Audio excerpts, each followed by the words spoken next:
all-in-one floor wax. May waterproof formula. Buhusan man ang tubig, balik kintabang sahi. Star Wax. Kintab na to the max. Star Wax Floor Wax. Manufactured by ACS Manufacturing Corporation. ISO certified world-class quality. Buena Mano Salvo ng Bombo Radyo at Star FM. Ito sa ating ginawa para sa COVID-19 panlaban. I am also happy to report to you that today, now, there will be some positive news for all of us. But let me begin with the Secretary of Health, Secretary Duque. Maraming salamat po. Magandang hapon, Mr. President, Senator Bombo, Chair of the Committee on Health and Demography, to my fellow members of the Cabinet and the Interagency Task Force, at sa ating po mga mahal na kababayan, magandang gabi po sa atin lahat. Ako po ay magbabahagi sa inyo ng isang maikling ulat ukol po sa ating COVID-19 situation and the recent accomplishments.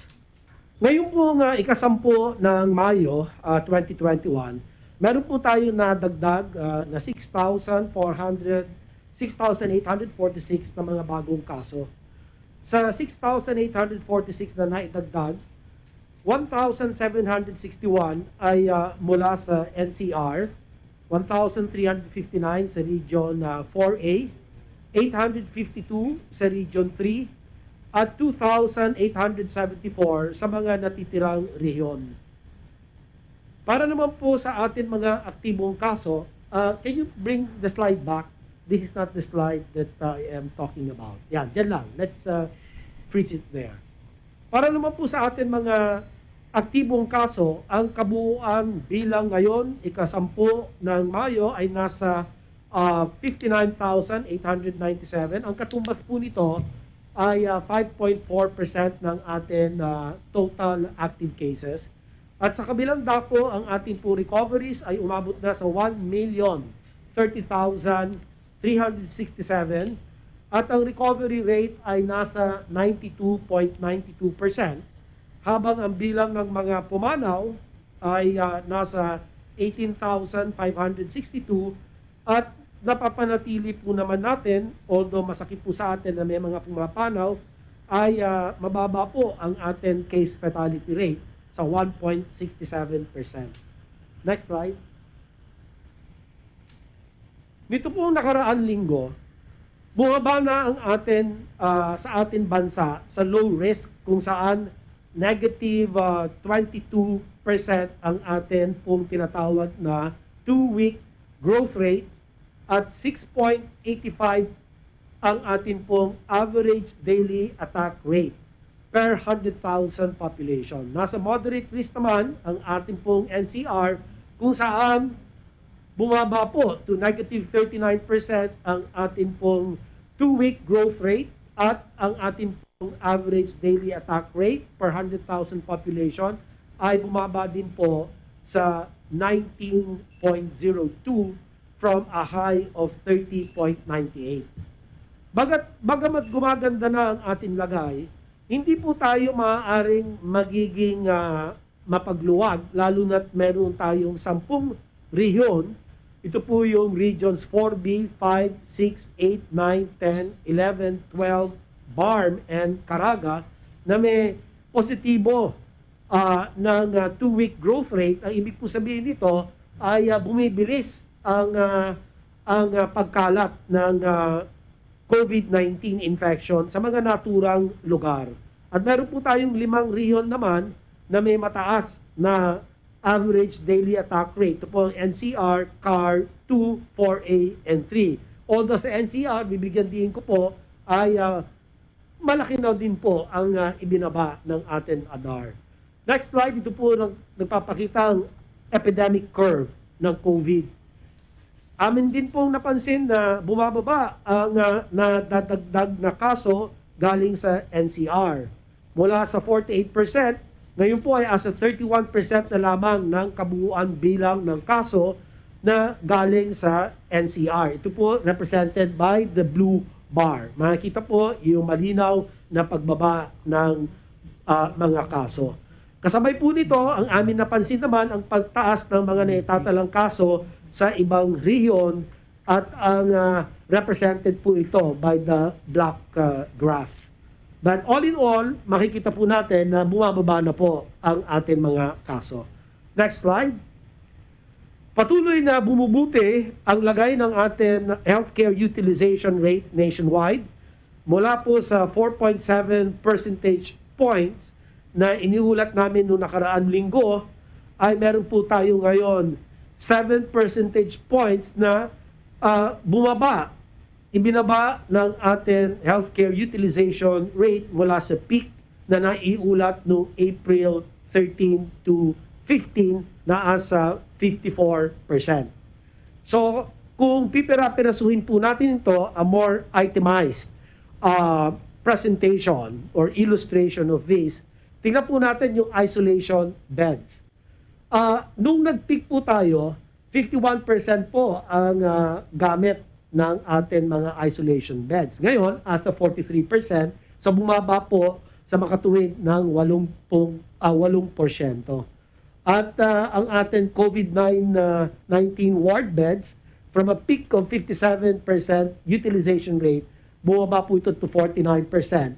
So, ganun din po, bumaba ng 8%. Ang tingnan ho natin, ang mahalaga rito yung ICU beds. No? From a 68% peak utilization rate, bumaba po tayo ng 61%. So, meron po tayong improvement ng 7% points. At ang mechanical ventilators naman po natin, from 48%, bumaba po to 40%. No? So, next slide please. Gayun din, bumaba ang ating healthcare utilization ng NCR mula sa 12% na ibinaba last week. Bumaba na sa 17% ang ating HCUR ng nasabing riyon kumpara sa peak day estimate. At sa kabila nito, nananatiling nasa critical at high risk ang ICU utilization rate ng ilang lokalidad sa NCR. Kaya naman po aming hinihikayat ang mga NCR hospitals sa tulong ng One COVID Referral Center na panatilihin ang kasalukuyang healthcare capacities, lalo na po ang ICU capacities upang manatili tayong handa sa mga surge na maaaring mangyari muli. So, yan po makikita natin ang improved utilization rate natin. Ito po ay malaki po ang ibinagsak, lalo na yung ICU beds, no? From an 88% critical risk classification down to 67%, which is now at moderate risk classification, down by 21 percentage points. No? Ay napakamahalaga po ang ICU dahil ito po ang nagsasalba ng mga buhay. Sa lahat po ng mga bumubuo ng ating healthcare systems capacity, ICU po talaga ang pinakamahalaga sa lahat. Next slide. Para naman po sa ating death curve, ay makikita na po natin, bumababa na ang ating pong naitala nitong nakaraang linggo na halos kapantay ng naitala natin noong Agosto 2020 at 77 deaths per day. Gayun pa man, kinakailangan itong, we have to interpret this with caution dahil meron po tayong hindi naitalang mga namatay na sa ngayon sumasailalim pa sa validation. Next slide please. Ito naman po, although si Secretary Galvez ang magbibigay po ng updates, meron lang po akong mga highlights. Ito pong nakaraan, ika-7 ng Mayo, nakiisa tayo sa ating pag-obserba ng Healthcare Workers Day. Bukod sa mga mensahe ng suporta, patuloy din natin tinutulungan at tinutugunan ang mga concern ng ating nakalap sa ating pakikipagpulong sa mga health worker associations upang malaman at agad na matugunan ang kanila pong mga pangangailangan at mga hinaing. Hindi po lingid sa atin ang kalakhan ng serbisyo at patuloy na sakripisyo, kaya naman patuloy natin silang sinusuportahan.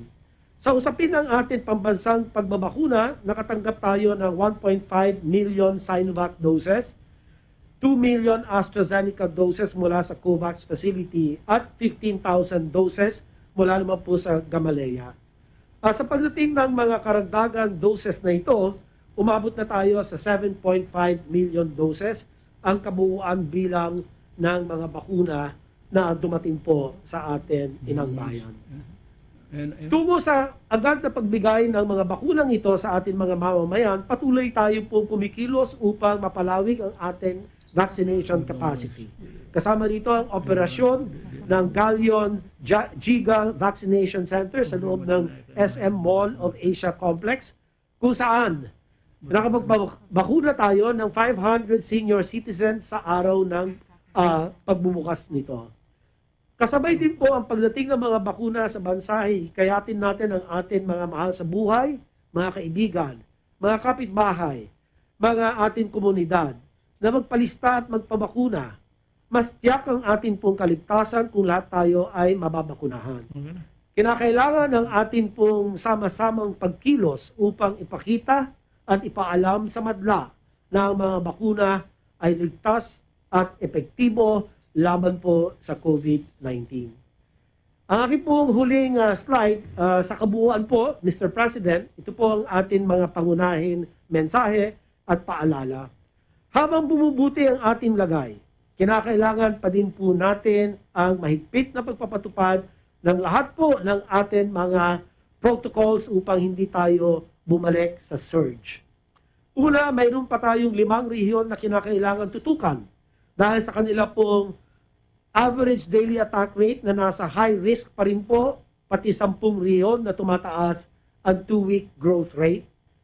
Muli ulitin natin, ang 2-week growth rate ay isang panukatan na nagpapakita kung bumabagal ba o tumutulin ang hawaan sa mga komunidad ng COVID-19. Ikalawa po, hinihikayat namin ang mga healthcare providers na panatilihin ang kasalukuyang healthcare capacity.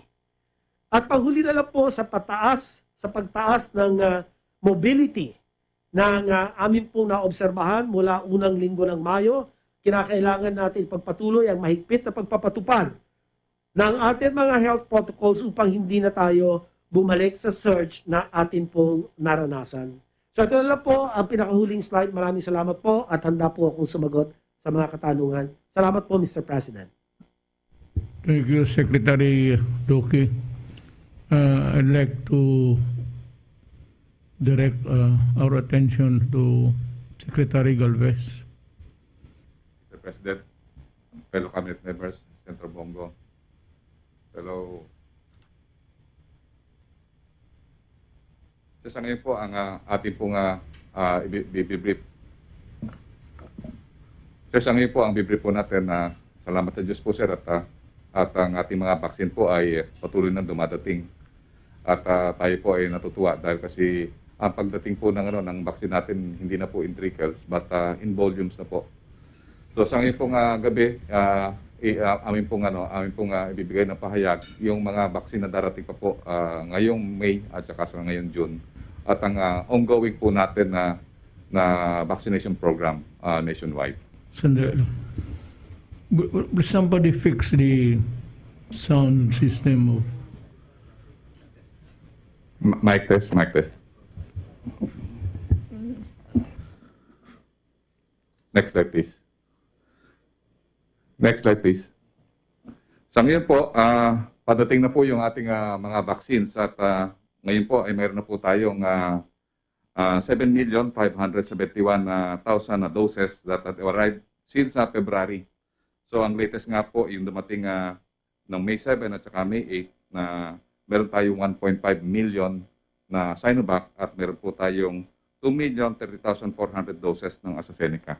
So masaya na po tayo dahil kasi meron na po tayong pang second dose sa AstraZeneca. Next slide please. Ito pa po yung mga darating na mga doses. Ngayon pong araw, darating po ang Pfizer, mamaya po mga 9:30 ng gabi, darating po ang 193,000 na Pfizer. And then bago mag-end po ang May, meron pa pong 1,100,000 na Pfizer na darating. At meron pang mga Sinovac 500,000 at ongoing pa yung ating negotiation para sa 2 million na Sputnik. Kung darating po, kung may awa po ang Diyos at darating po lahat ito, magkakaroon na po tayo ng inventory ng 11,364,000 na vaccine. And then sa June, meron pong darating din po na another 1,100,000. And then nag-order na po tayo sa Sinovac ng 4,500,000 doses. And Moderna, meron po darating na 250,000. AstraZeneca po, ito po yung in-order ng ating mga private sector. Meron na rin pong 1.3 million na darating. And then Sputnik, 2 million po. So bago po matapos po ang buwan ng June, in-expect po natin na meron na po tayo sa ating inventory na 20,514,000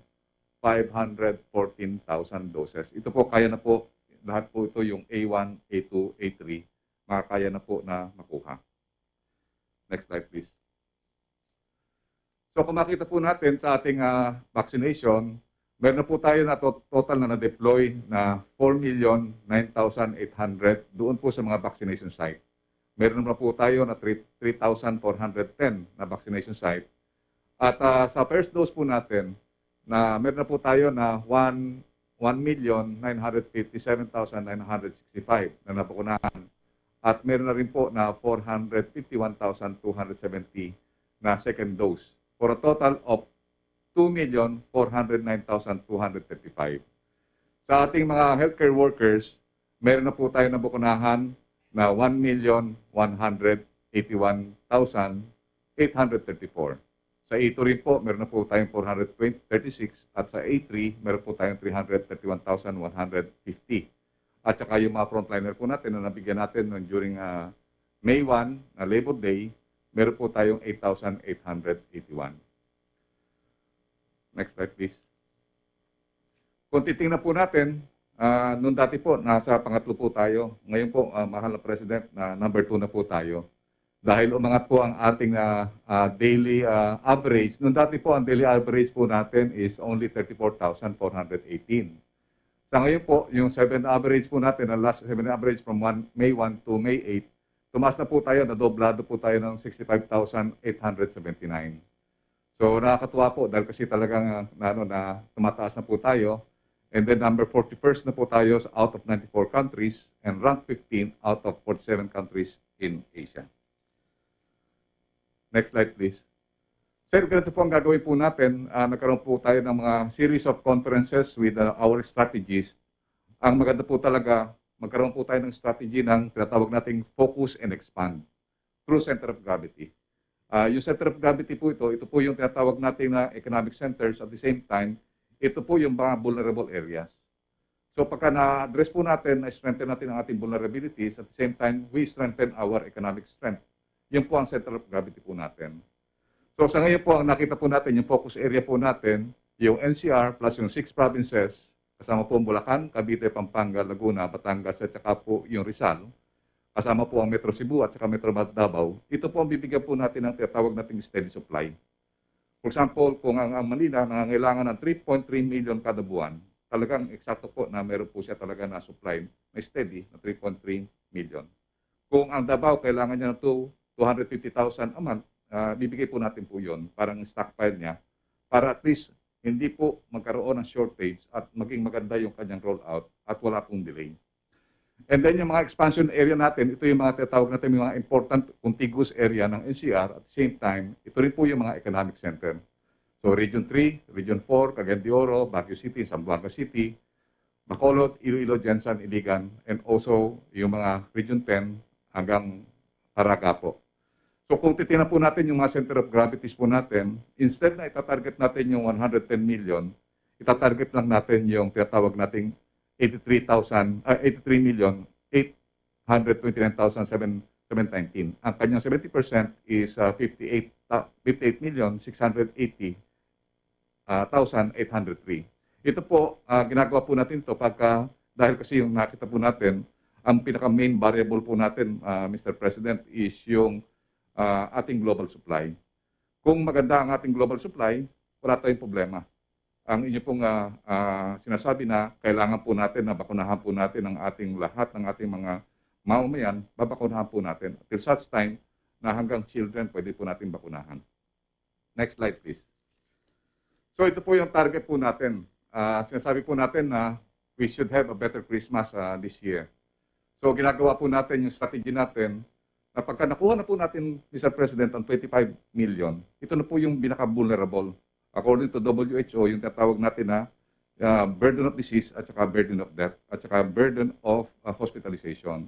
Ito po yung ating healthcare workers, senior citizens, at saka po yung people with comorbidities.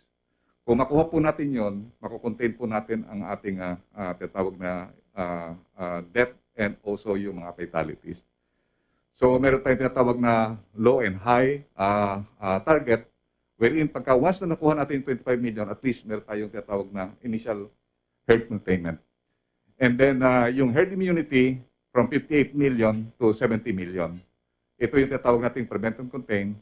And then once na we have already had the science that we can give the vaccine even to the children, we will target the 110 million population. Next slide, please. Sir, kagabi nga po, sir, yung lahat ng mga expert ng supply chain ng private sector, kausap po namin.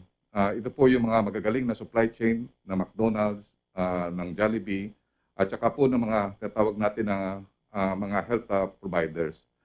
Malaki po ang ating malaki po ang ating challenge dahil yung ating mga tinatawag na national supply chain management, may dalawa po tayo. Meron po tayong yung PharmaServe and also yung SWILIG. And then bababa po yan sa regional warehouse and then sa LGU warehouse and then sa vaccination site. May mga ginagawa po kami, sinisimplify po namin na from the pharma, pwede po kagad doon sa vaccination site. Kasi po nakita po natin na yung ibang mga vaccine ay napaka-critical po na magkaroon pa ng mga tinatawag nating double handling. At pagka lumabas po yan sa warehouse, kailangan maiturok na po natin. So pinag-aralan po namin po yun, tinitingnan po namin yung mga delays, paano natin mapapast track yung vaccination, paano natin ma-eliminate yung tinatawag na mga challenges for possible wastage. Pinag-aralan po ng mabuti ng mga supply chain managers. And natutuwa po kami dahil kasi ang private sector po talagang gusto nila tumulong sa atin. And then also they can provide more than 23 million na vaccine output through their private hospitals at saka yung natawag na healthcare provider. So meaning yung binili po nila na more or less 23 million, sila rin po ang magpapabakuna with the guidance and supervision of the LGU and the DOH regional directors. Next slide, please. Kung titingnan po natin, ito hindi masyadong nakikita po sir, pero at least nakita po natin yung ginagawa natin na talagang yung supply and demand vaccine rollout planning. So ito po, napaka-critical po ito dahil kasi talagang yung at the level of the national, talagang yung planning dapat synchronize until to the site preparation.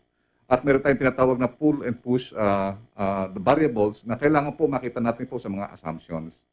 So ang pinaka-main objective natin talaga sir is ma-optimize natin yung time at saka ma-minimize natin yung wastage. Meaning, the main purpose of this supply and demand vaccine rollout is that to finish the vaccination at the earliest possible time and maximize the resources that we had without any wastage. Next slide, please. Sir, with the output na ng ating mga deliveries, we are very confident na by June or July, we can have a target output na at least meron tayong 25 million na vaccine. And with that, pagka once na nakuha natin po yan, magiging liberal na po yung ating vaccination. Meaning, we can already have the vaccination of the general public. Meaning, immaterial na po yung tinatawag natin na mga priorities. Dahil meron na po tayong mga eksaktong mga bakuna. Sa ngayon po, sa ating inventory, meron po tayong more or less 5 million naka-slack na nakita natin naka-dedicate yung 2 million for the second dose while we have still a slack of more or less 3 million.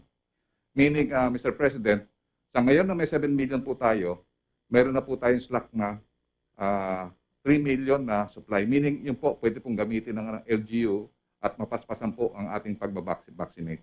Pagka dumating pa po yung mga ibang mga natin, yung ating mga tinatawag na mga vaccine, yun po ang naging nagiging mga challenges natin on how the ground operations will do it well na para yung inventory natin bumaba. Kasi mas maganda po, mas mabilis, mas makukuti ang inventory natin, ibig sabihin, paspas po yung ating vaccination. And pagka maganda po ang vaccination natin, and it is being done efficiently, baka po yung herd immunity ay makukuha natin ng mas maaga.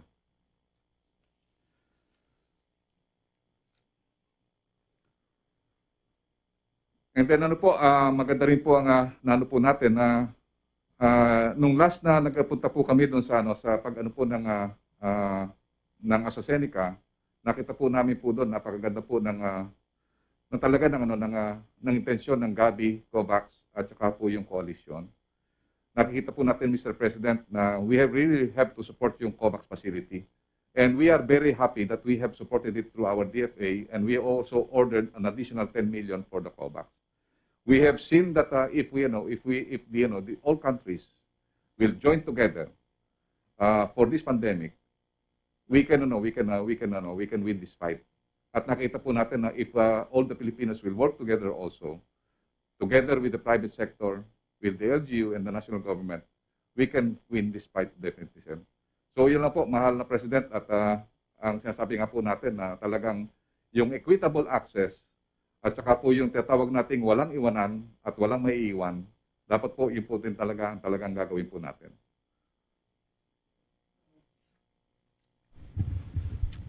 We'd like to call Dr. Domingo.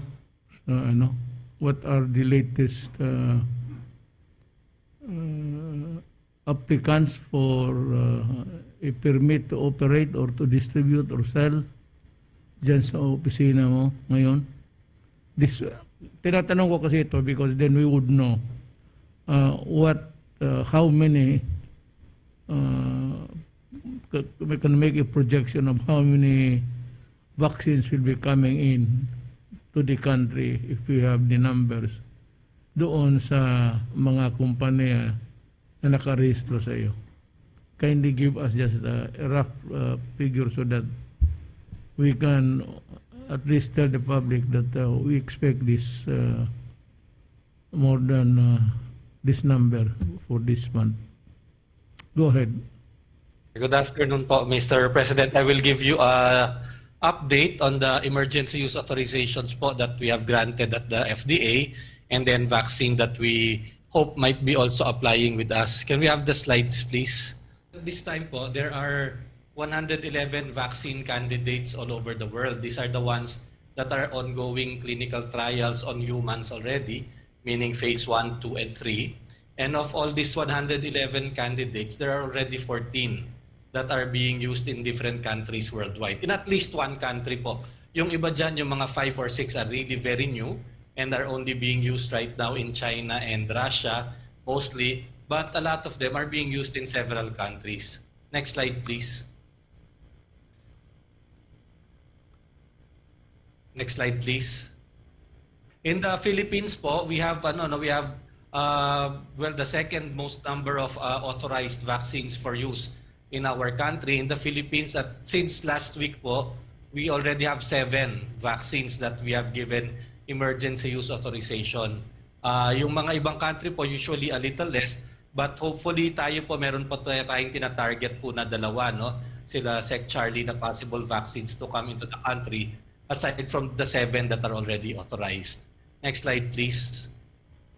So yun pong pag-approve po natin ng emergency use authorization is based on your executive order number 121 which you signed on December 1 of 2020. Next slide, please. At yun po yung sinusunod natin ng mga conditions, Mr. President. No, number 1, the vaccine should have good efficacy. No? The evidence should show that it is reasonable to believe that the vaccine may be able to prevent COVID-19. And then second, it has to be a safe vaccine, meaning the known and potential benefits outweigh the risk. Dapat po walang mabigat na risk, hindi tayo nakakakita ng malaki pong potential risk ng mga vaccine which are still under development. And then third, there is no adequate approved available vaccine yet. So ibig sabihin po wala pa pong registered vaccine na fully marketable.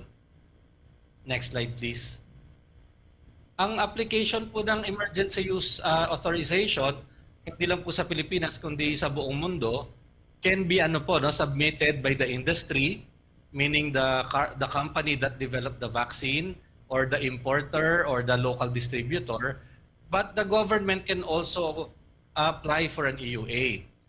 Particularly po the national agency compared with with the authority to procure or to to implement the public health vaccination program. So pwede po for example ang NTF or ang DOH na mag-apply for an EUA ng isang pong bakuna.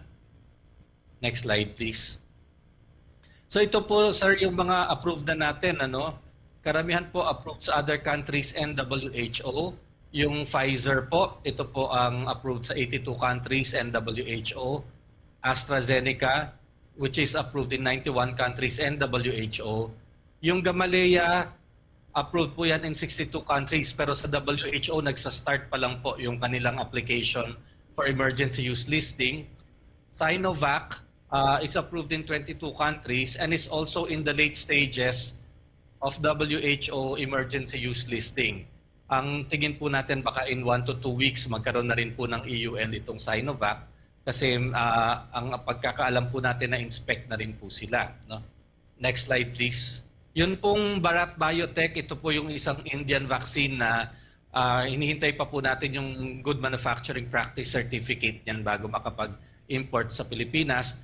Yun pong Janssen at saka Moderna, these are also approved in several countries like in US and then European countries, Canada, and also WHO. And these are also now approved dito po sa atin. Yung Janssen po yung single-dose vaccine.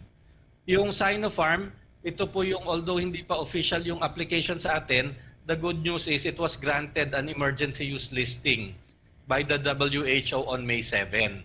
So kapag po ang DOH ang mag-a-apply po ng EUA for this, if we plan to procure government to government, the DOH can apply for an EUL for Sinopharm, and that will not take very long kasi nga po pag ganyan na meron na pong EUL ng WHO, we will be able to ask the WHO for the pertinent clinical trial data and the information, and I already asked for it actually this morning. Hopefully they will give it to us by siguro po tomorrow morning then, so that we can ask our vaccine experts to take a look at it para pag nag-apply po ang DOH ay hindi na po tayo matatagalan. Yung huli pong vaccine na iniisip natin yung Novavax, yun po, baka po in a month or two mag-apply na rin po yan. Next slide please. So doon po sa pag-aaral ng WHO, yung tinatawag pong SAGE or the Strategic Advisory Group of Experts ng WHO completed the review of the vaccine ng Sinopharm. In fact, they also did inspections of the factory to make sure that it follows good manufacturing practice. And they took a look at the published and the unpublished data, which we hope to be able to see very soon also. And on the basis of that, the WHO recommended the vaccine for adults 18 years and older. Ito po ay 2-dose schedule din po. Binibigay ang first dose and then after 4 weeks, they give the second dose. Although very similar po to Sinovac, ang Sinopharm has limited data on people 60 years and above. However, the WHO decided not to put a cap on the age. So basta 18 and above, inapprove po ito ng WHO, believing na meron namang kaunting data showing it's useful in older people, and that physiologically speaking, older people should also mount a similar kind of immune reaction. And of course, if you use it in the country, the WHO just suggests that we follow up the people who are vaccinated to look at the efficacy data in the real world. And it was found to have an efficacy in preventing symptomatic and hospitalized disease at an estimated 79% among all age groups. So ito po yung ni-request natin sa WHO to give us the scientific data on this so we can give it to our vaccine expert panel so they can do a quick review. Next slide, please. So yun lang po, Mr. President. No? So we have 7 approved vaccines here. Most of them in the basket of Secretary Charlie and the vaccine SAR. And yun pong pangwalo na hope i-apply daw po ng DOH ay yung Sinopharm. And then we will be awaiting for the next few months po sa Novavax. Okay, that's a good report. Salamat, Dr. Domingo. Now, let us, I think we are through with tapos na tayo dito sa anong mga arsenal natin sa COVID. But let us hear the Department of Interior and Local Government in the matter of enforcing policies that would help meet the challenge of COVID, especially yung protocol sa paghawaan and of course some allied activities that are not good. I gave the orders, but the implementing rules I would think would be given by Secretary Anyo now. Secretary Anyo, the table is yours. Senator Bongo and fellow public servants. Magandang gabi po sa ating lahat. Una po magbibigay po ako ng update sa ating Ayuda 2021. Sa ipinamahagi po na pondong 22.9 billion, nakapag-distribute na po tayo ng 18.822 billion para po sa 18,822,713 beneficiaries, or a total po na 82.14% accomplishment. Ito po ang breakdown sa bawat LGU. Next slide please. Dito po sa National Capital Region ay 9,235,469 beneficiaries na po ang nakatanggap. A total of 18.8 billion pesos ang naipamahagi sa 82.66% accomplishment. Sa Bulacan naman po ay meron ng 2,483,985 beneficiaries na nakatanggap. Ito po ay total na 2.4 billion na pamahagi sa 83.72% accomplishment. Sa probinsya naman po ng Cavite, meron na pong nakatanggap na 2,559,602 beneficiaries, or a total of 2.55 billion pesos na naipamigay sa 74.31% accomplishment. Sa probinsya po ng Laguna, nasa 94.17%, 2,559,498 beneficiaries po ang nakatanggap. At sa probinsya ng Rizal ay 1,984,159 individuals ang nakatanggap ng ayuda sa kabuang 75.94% accomplishment. Sa kabuuan po, nakatanggap tayo ng commitments about 112,659. Ito po ay sari-sari, mga tao na qualified pero wala sa listahan. Ang iba po ay nag-aantay ng kanilang ayuda. Ang 62,137 po ay na-resolve na at ongoing naman po ang pag-atapag sa 49,283. Meron pa naman po tayong 5 araw para may pamigay ang natitirang ayuda sa ating mga kababayan. Next slide please. Dito naman po sa inyo pinaputos noong nakaraang linggo na kung saan ay higpitin po ang pagpapatupad ng community health protocols mula po May 6 hanggang May 10, sapagkat May 5 po ninyo ibinigay yung order na magsagawa ng pag-aresto sa mga tao na hindi nagsusuot ng mask. So makikita po natin sa panahon po na dumaan, meron pong 18,862 violators. 904 po ang ating inaresto Pero yung 9,379 po ay binigyan natin ng warning. Pinagmulta po ang 8,027 at nag-community service po ang 491. Ang 61 po naman ay na-inquest na. Patuloy po natin ipatutupad ang inyong pag-uutos na mag-aresto po kaya hindi po sumunod sa pagsusuot ng face mask. Sa mass gathering naman po, pinatutupad po natin din ang inyong pinag-uutos sa pamamagitan ng Memo Circular 2021-050 na inilabas po ng DILG.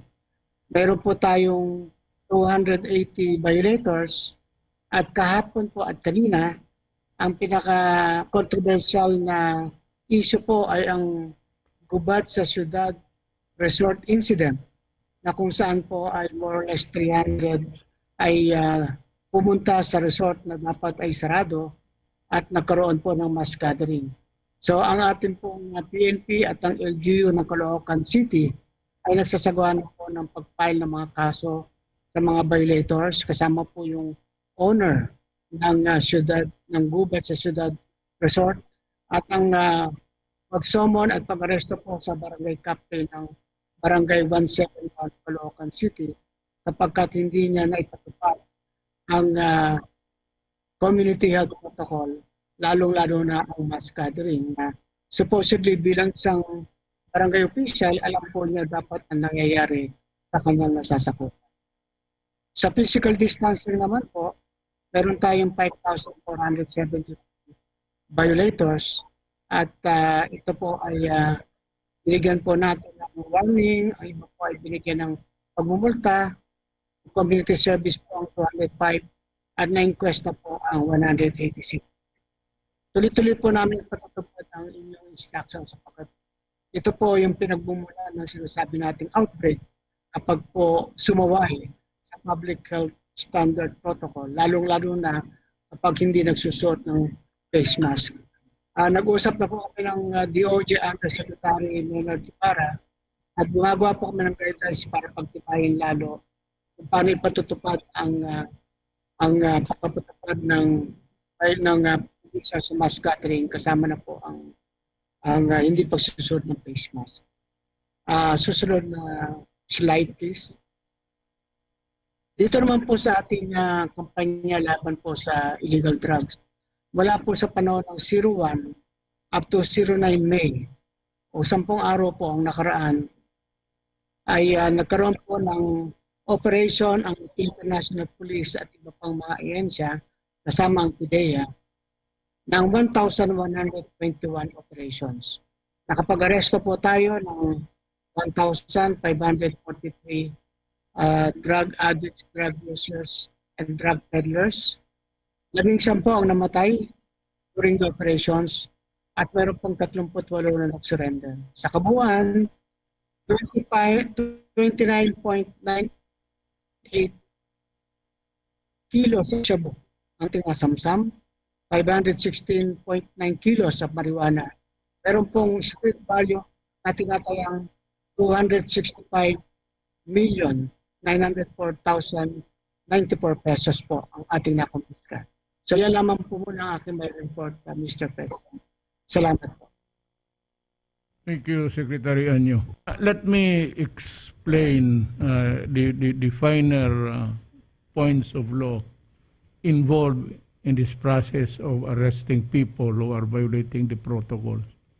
Alam ho ninyo, ang persons of authority is the president, the barangay captains, and the mayors. Hindi nga ang governor eh. Totoo lang.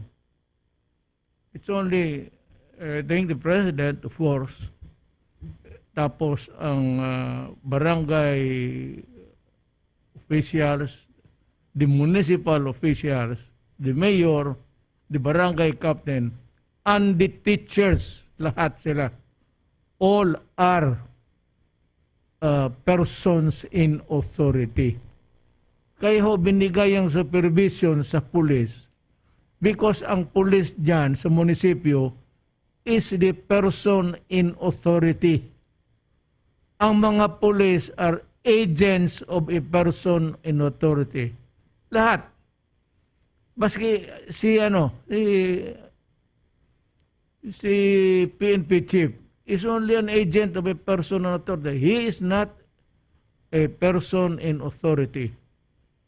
So ganun ho ang takbo. Kaya ang barangay captain, you are called upon and will be held liable for the failure of implementing the law in your territory. Yan ho kasi magsabi bakit bigay sa amin yan. Anak ng, hindi ninyo alam, yan. That is the reason why you have to enforce the law. Yung barangay captains sa iyong lugar mo, you are the person in authority. Kaya nga makipag-away sa inyo, kung in addition sa nasugatan kayo, it could be a direct assault. May isang kaso pa nakapatong na paglaban mo sa otoridad ng gobyerno. That's the reason why. Ngayon, I am satisfied with the implementation of the law. Ako kasi ang itaas. So ako ang magsabi. But, the guidance and everything, direction, should be followed by the persons in authority, tayo. Tapos, down sa inyo, sa bababa. Yan ang ibig sabihin ng batas dito. So, thank you. I said, Secretary Anyo. Now, let us go to this issue of papalakihin na natin yung ulo ng mga kalaban, but then we have to somehow, whether we like it or not, we have to explain to the people why ganito ang sinasabi nila at bakit mali. And I would like to call on Secretary of the Foreign Affairs, Secretary Locsin, to do the preliminary explanation or talk. Mr. President, colleagues, the issue here, you can keep talking about the arbitral award. And we all know how brilliantly that arbitral award was won when our German lawyer took away all aspects of sovereignty in the issue. Hindi yung they will decide, the arbitration will decide who is the sovereign over this or that area. Right, Harry? Okay. What the German did is he said, let's just ask them to rule what happens with these features. They show themselves at high, they're still apparent, you can see them at high tide, or you see them only at low tide. And what does it generate? What kind of territorial, what kind of sea it generates? That's it. Now, the question really is, who lost possession of that reef, Scarborough? I was a little hard I have been very hard on the Americans, blaming them, because when there was a confrontation between a Philippine ship, Del, please correct me, at any point, and a Chinese ship, and now it's become 30 ships, according to the Rosario, so I'm not sure how many ships there are, no? But when they confronted themselves, the interference, the participation of the United States was to try to stop people from attacking each other. Well, they think it's their job. So they said, stand down. So they stood down. And then the United States told both sides, not taking sides, said, withdraw. Now, if you believe, your government at that time believes that that is yours, why will you withdraw? These are only good officers of the United States. It is a suggestion. I think you should both withdraw. So what you should have done, I don't want to say that I know better after the fact, but the truth is, if I have UNCLOS on my side saying we are within the exclusive economic zone, and the Chinese ship is not, from my point of view, then I'll just look at the other side and say, go. When you go, I'll go. But you go first. Instead, our side withdrew. So what happens to our claim that this is ours? Just give it up. Now, later on, they went to court, and then it decided one thing. Harry, tell me if I'm wrong, that the historical claims of China must yield to UNCLOS because it's the latest law on it. Never mind your history, whatever you think. History does not confer rights. Tradition does not confer rights once a law comes into play. So, that's all. I mean, why did we yield possession? And that's, I think, the first thing you must ask. Who gave the order to withdraw that ship? Because it is from there that we start having the problems that are separate, actually a separate issue from the arbitral award. We won it. Well, actually, from the time when we won that, I immediately announced to the United Nations, again, please correct me. I said, this is not just us. By the way, the rest of the world didn't care.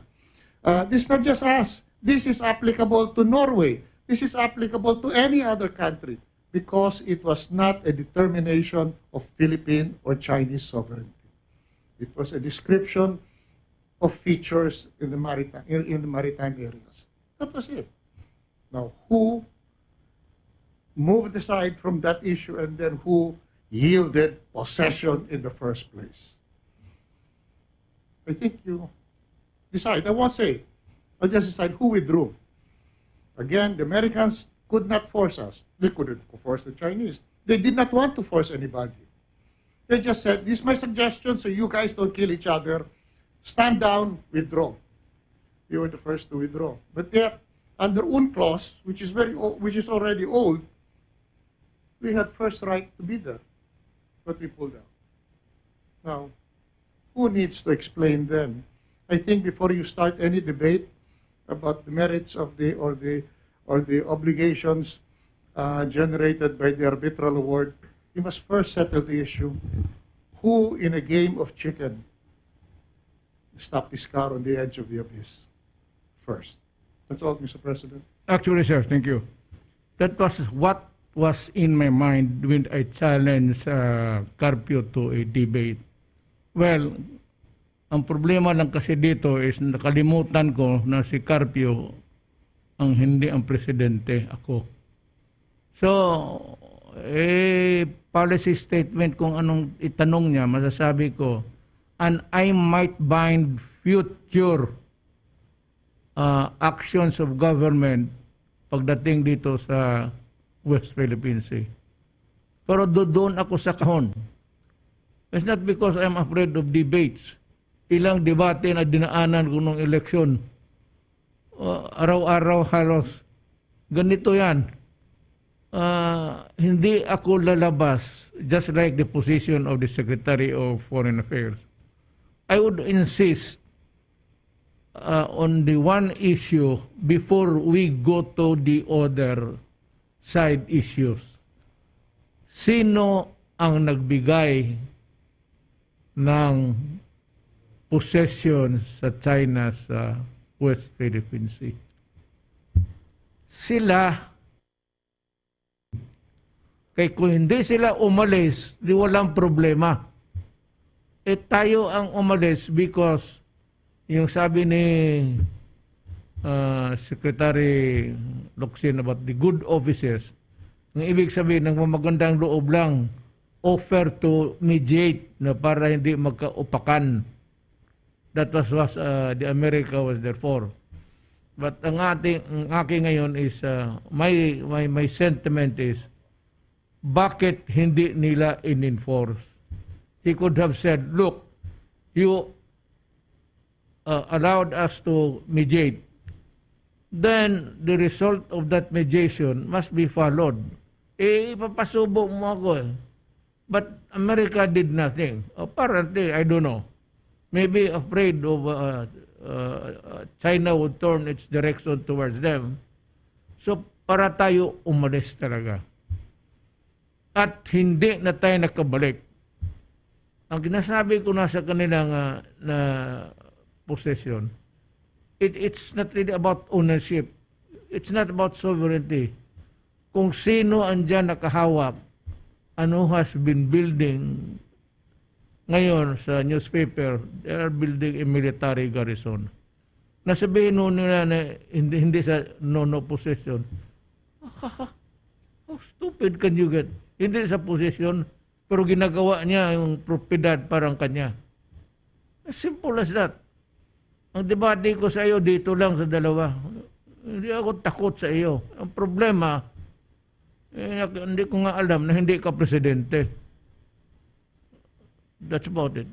Secretary Lucrin. There was one thing, and again, please inform me, Secretary Del.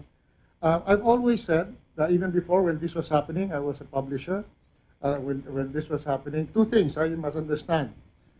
You know that the media and nobody paid attention to this issue. I give credit to Noynoy. They were the first ones to do it. Every president, it was only the armed forces of the Philippines after independence. For some reason, nobody understands, including the great writer Hayton, started picking up features before UNCLOS. I think the armed forces had foresight. But whatever it was, they were all alone, so they did it. But the question is this.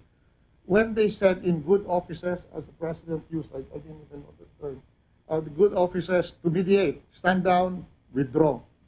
When we withdrew, the United States has no obligation, Mr. President, to go to war. The thing about the Mutual Defense Treaty is you have to be attacked. Nobody was attacked. We withdrew. If the Chinese wanted to attack, there was nobody to attack. The other side left, and I don't know if they would have attacked. That's one thing. I have talked to the Chinese, to Foreign Minister Wang Yi. They have no intention to do that. If you had kept up that face-off, it might have ended up in just the two sides talking to each other. But why we withdrew when we had UNCLOS in place that said, under this law, we have the right to be here, you don't. But we did. And that's the meaning of losing possession. When you walk away from that, and there is no obligation, even at that time, I would say, President Aquino, why don't you go into the water? Go all the way there. Because you cannot expect the United States to trigger the Mutual Defense Treaty unless they sink the boat in which you are. But if you are not want to go there, in fact, I was willing to be a ship's cook. I can do it, you know. If you're not willing to go there, there's no obligation to defend the Philippines because it hasn't been attacked. There's no obligation to defend if you are not attacked. And that is what was avoided. One ship sailed away. Mr. President. I would like to hear the opinion of illegal luminary, si Secretary Panelo. Mr. President, mulat sa pool, hindi ako sang-ayon doon sa debate. Unang-una, ano bang pagdidebatehan? Resolve naman yung mga issue. Inaamin ni ex-Justice Carpio na yung Scarborough Shoal ay kinuha ng China sa ilalim ng Administrasyong Aquino. Sinabi niya po yun sa kanyang press statement. Sinabi niya rin na isang teritoryo pa kinuha naman sa panahon ni Ramos, ni Presidente Ramos, at kinuha ng China. Madali sabi, resolve na, inaamin na nga nila, ano pang pagdidebatehan? Doon naman sa tanong na hawak ba ng China yung buong West Philippine Sea, hindi naman dapat pagdebatehan nyo sapagkat ang pinupunto nyo mula sa pool ay yung Scarborough Shoal lamang at ito yung isang bahagi lamang ng West Philippine Sea. Kaya sabi ko nga palibasa kasi laking yaman ka. Itong presidente naman rin, laking tali. Mukhang hindi mo naiintindihan. Kagaya halimbawa, yung sinasabi nyo na yan ay isang papel lamang. Ang ginawa nila, tinitwist nila, binabaluktot nila, parang pinalalabas nila.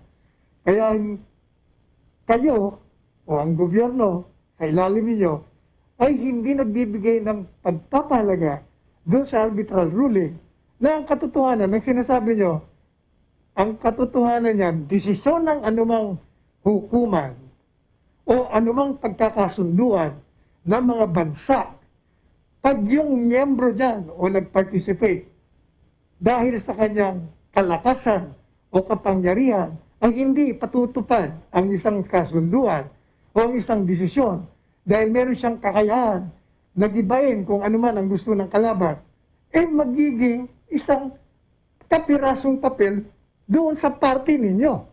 Hindi sa, o rather sa party nila. Ibig sabihin, walang saysay sa amin yan. Kung baga, sige, sa'yo ang papel sa akin ang lupa. Sa'yo ang papel sa akin ang karagatan. Yun ang sinasabi nyo. You are not, kasi sinasabi nila, ang problema kay Presidente, binigyan ng kawalan ng halaga. Yung panalo hindi, binibigyan ng kawalan ng halaga ng kalaban. Kahit nananalo ka, hindi. Basta as far as we're concerned, we own this. Wala yan. Sinabi ko sa programa ko sa Counterpoint, parang dokumento ng kasalan yan. Meron kang papel, pero yung mga spouses hindi naman sumusunod, magiging parang kapirasong papel lang yung dokumento ng marriage contract. Kaya nga nagkakaroon ng demandaan Kaya nagkakaroon ng annulment, ng diborsyo. Kasi yung mga participants ayaw ipatupad yung kanilang mga obligasyon sa ilalim ng kontrata. Yun ang sinasabi nyo, Ginoong Pangulo, na itong papel na pinanalo namin, hindi nyo binibigyan ng halaga sapagat sa ngayon, kayo ang may puwersa. Kaya ayaw ko yung debate kasi walang pagdidebatihan Resolved, kumbaga, yung mga issue resolved na. Inamin nyo na nga, na kinuha ng China. Ano pong pagdidebatihan? Isa pa ang problema ko sa kanila, yung palagi nilang pinagpipilitan na kayo daw, takot sa China, hindi kayo mag-assert ng sovereignty. At ang ginagawa nilang argumento, tingnan mo yan si Presidente, sasabihin na naman niya, China is a friend. Marami tayong utang na loob. Humihinto na po sila ron. Meron kayong dinagdag Klarong-klaro, ano sabi nyo? Kaibigan natin sila, may utang na loob. Pero, intindihin nila ako. Sapagkat there are things in life that cannot be compromised. Sa wikang Pilipino, maraming bagay sa buhay na hindi po pwedeng makompromiso. At dinagdag nyo, yan ang sovereignty o kasaril lang. Ayaw nilang isama yun They stop dun sa sentence China is a friend. We owe them a lot. We are indebted to them. Hanggang doon na lang. Kasi tingnan mo yung si Presidente. Pagkatapos, magagalit sila sa China, meron pang isa sinasabi sila, bakit naman ang gobyerno ninyo? Ang preferensya nyo yung mga Chinese vaccine. Tinatago po nila na 7 vaccine manufacturers ang kausap natin. Hindi lamang yan. Biro nyo. Hindi ba, sabi nila, Pfizer ang gusto nila, Moderna. Pero hindi naman dumating. Ang unang dumating, binigay pa ng China, libre pa. Galit na galit pa sila. And yet, yung mga taong galit na galit sa China, ang itinuturok sa kanilang mga braso, puro Sinovac. Ano ba yan? Makamura lang ako dito. Huwag na lang. Kayo na lang magsalita. Basta doon ako sa kahon lang sa takot ako. Ano yung utak niya? Pareho kami abogado. Hello. Pero ayaw ko na magsalita. Publiko pa naman tayo. Nagmumura ako hindi lang inis, galit. Mga gago kung ano ginagawa. Using me as an excuse to right the wrong. Buang. Ano mo, it is never wrong to say that I owe you a debt of gratitude. Totoo Binigyan tayo, tinanggap natin, ginamit natin. But it does not mean na tanggapin ko yung bakuna at tapos sabihin ko, kalimutan ko na yung claim dyan sa West Philippine Sea. Okay na yon dahil sa bako. It is never like that. The world does not operate like that. The international relations would never work in that kind of na gamitin mo yung ginamit ninyo, anak ng witing, itong mga kayo ginamit pala rin ninyo, tapos ngayon sabihin ninyo na mo ganito, ganyan. So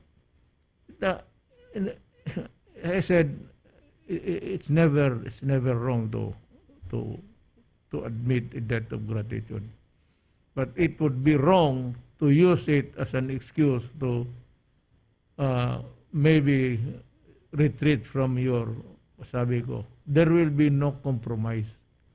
Alam ng China, baske bahayaan tayo dito ng vaccine, gagamitin ko pa rin. So sabihin ko, hindi ito yung kabayaran, iba ito. This is Philippine national interest. This is not a health issue that nagpasalamat ako. And let me just also say, itong history ng ito for public consumption na ito. Tumawag ako kay President Xi Jinping. Sinabi ko kasi yung kasagsagan na ng COVID, may kung walang dumating talaga, walang kapkap si Secretary Galvez. Tumawag, sabi ko, si President, I would like to ask for your help. Until now, the Philippines is really at a loss of how to get the vaccine. Sabi niya, it's okay. We will help you. Ganun lang. Hindi naman sinabi, kalimutan mo yung Scarborough, sir, bibigyan kita. Sinabi lang niya na, as simple as that. Sabi nga, thank you, Mr. President. It's okay. Yun. Yan ang bakuna ni Carpio pati ni ito kasi bakit? Saan ba niyo kinukuha yung bakuna ninyo? Di ba kay Secretary Galvez? Kung sabihin, nagbayad kayo ng sarili ninyo. And let us now make it clearer kay Secretary Galvez kung magkano na lahat. Just give us a simple the sum of it all. Magkano available, magkano ilan ang dumating, magkano pa ang bibilihin natin. Simple as para talk in a vernacular para maintindihan ng tao. Mr. President, sinabi po natin kanina na meron tayong 7 na tinatawag na portfolio. So sa Sinovac, sir, meron tayong kinuha na 25 million. At tayo po ay nakabili na po ng umigit kumulang na 4 million na po ang nabili natin. At yung 4.5 million ay bibilin pa po natin this coming June. So sa Gamaleya Sputnik, meron po tayong kontrata na dalawang in-split po natin kontrata dahil po yung isa po gagamitin po natin na DOH yung fund. Yung another 10 is gagamitin po natin yung ADB fund pagka po nagkaroon siya ng EUA sa stringent regulatory. So yung AstraZeneca, sir, meron nabili po ang private sector at saka LGU na 17 million. At darating na po rin po yun na mahal na President yung 1.3 million. Darating na rin po sa this coming June. Then Moderna, marami po nga nagsasabi na yung sinabi nga po na sa isang ni Tulfo na parang kinuha natin yung yung 13 million sa private sector. Nilino po natin, sumulat po kami kay Mr. Dante Ang na yung Moderna po 13 million ang nabili natin. At yung 7 million, yun po ang nabili po ng ICTSI at ang mga tinatawag nating Ayala Group at saka yung consolidation ng mga consortium na 7 million na doses ang nabili po na. So total po na 20 million na pinagtulungan po naming i-raise ng private sector at saka po ng government. Initially, ang ano po natin noon, ang hatian supposed to be is 8 million sa government at 12 million po sa private. Pero hindi po nakuha yung ng consortium yung 12 million. So kinuha po natin yung dahil sayang din po yung yung volume. Sinasabi nga po nila na kailangan natin that time yung volume. So nangyari nga po na nabayaran po natin through World Bank yung 13 million. Then sa COVAX, meron po tayong darating na 44 million at nag-order pa po tayo ng additional 10. So more or less, mga 54 million po ang datiting po sa atin sa COVAX. At ongoing po ang negotiation natin sa Pfizer na 40 million at sa J&J na more or less 5 to 10 million. At sa Novavax po, meron po tayong 30 million. So all in all po, ang doses na nakalaan sa atin, medyo may pasobra tayo dahil kasi yung nga po ang tinitingnan po natin na ang ating vaccination might be happening in 2 or 3 years time. Para at least ang ano po natin, January, hindi na po tayo maghihintay, dire-diretso na po tayong mag-vaccine again ng second natin, tinatawag natin ng second tranche ng ating vaccination. Kasi po, yun ang sinasabi po ng ating mga mahal na mga expert na this COVID might be a long haul na 3 taon tayong magpapabakuna. So sa lahat po, maabot po ng 193 million doses. At ang nabayaran na po natin through DOH fund is yung in-order po natin sa China at saka po yung 15% na in-order natin na 10 million sa Gamaleya Sputnik. And then yung Moderna, dahil darating na po siya, meron na po tayong advance through World Bank. Yung iba po na hindi pa po dumadating, hindi pa po natin babayaran dahil kasi po ang ano po natin is 15% babayaran po natin and then later on pagka once na papadating na po, babayaran na po natin yung 85%. Yun po ang ano po natin, mahal na President. Okay, now let us end this with an explanation itong jet ski brouhaha. Alam mo, panahon ng kampanya yon. Hindi siguro sanay itong mga gago na style ko sa kampanya. Pati yung bunganga ko ngayon. Nagyabang ako na pupunta ako sa Sprat Day. Magdalaga ako ng flag, sakay ako ng jet ski. Nagplano ako niyan. Bumili ako ng jet ski, ang kaya ko second hand lang. So nag-order ako ng pizza, hanggang ngayon, hindi pa dumating since then. Walang dumating, wala akong magawa. Ngayon, Secretary Lorenzana, may I ask you, how far is this Pratley from the beach of Palawan? Tingin mo, ilang kilometers yan? Mr. President, yung ating isla doon, ang tawag natin ay Pag-asa, ay mula Palawan, siguro mga 150 kilometers? Nautical miles. Hindi na kilometers, nautical miles. No. So malayo po yun, Mr. President. So ganun, when I was plotting, nagpa-plot ako kung saan ako magdaan, nakita ako doon, ilan naman yung tangke ng jet ski. Kailangan ko ng gasolina, supply. Pagtingin ko, puro dagat, wala man ako makitang gasoline station along the way. Sabi ko, mahirap ito. Dito tayo mamatay na walang kakwenta-kwenta. So, yan ang istorya. Ngayon, paano to? Panahon sa panahon sa kampanya yan. At saka yung biro na yon, yung we call it bravado, yung bravado ko,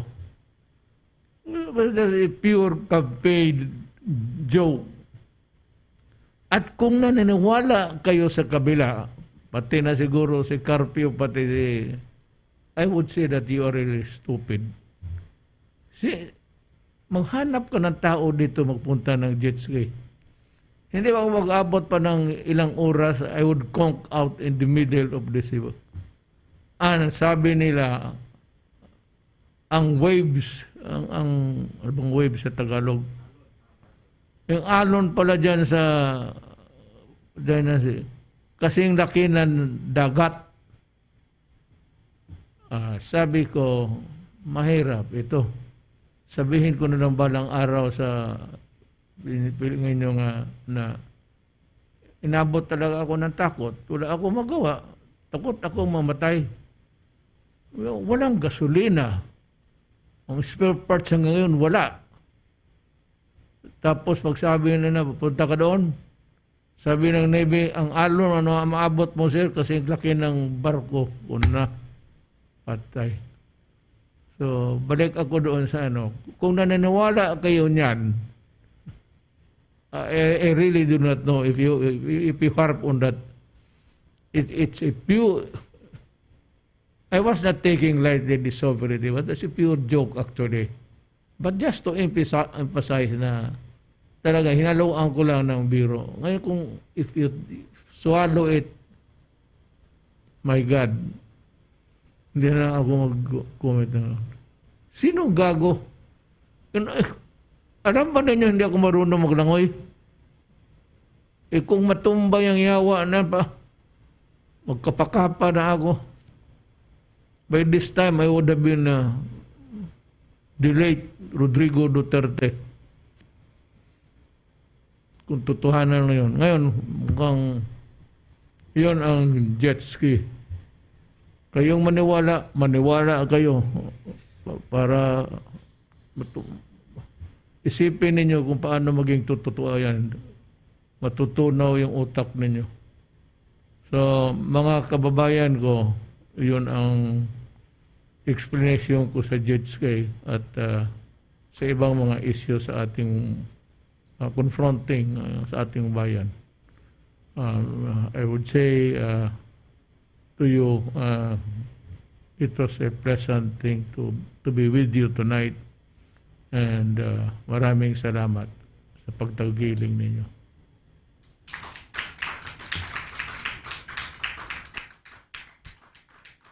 Maniwala sa jet ski boat.